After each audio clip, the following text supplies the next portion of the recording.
زندگی میں دو چیزیں بہت تکلیف دیتے ہیں، ایک جس سے محبت نہ ہو اس کے ساتھ رہنا، دوسرا جس سے محبت ہو اس کے بغیر رہنا۔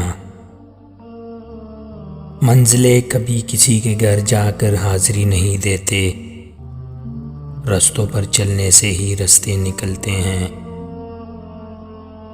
بعض رشتے ہماری برداشت کی وجہ سے قائم ہوتے ہیں، اور ایسے رشتے اس وقت تک قائم رہتے ہیں جب تک ہمارے اندر برداشت کی طاقت موجود رہتی ہے۔ زندگی کا سب سے اداس لمحہ وہ ہوتا ہے جب کسی ایسے شخص کو اللہ حافظ کہنا پڑے جس کے ساتھ آپ زندگی گزارنا چاہتے ہیں۔ نہ جانے آخر اتنا کیوں درد دیتی ہے محبت، ہنستا ہوا انسان بھی دعاؤں میں موت مانگتا ہے۔ ایک دوسرے کے جیسے ہونا ضروری نہیں، ایک دوسرے کے لیے ہونا ضروری ہے۔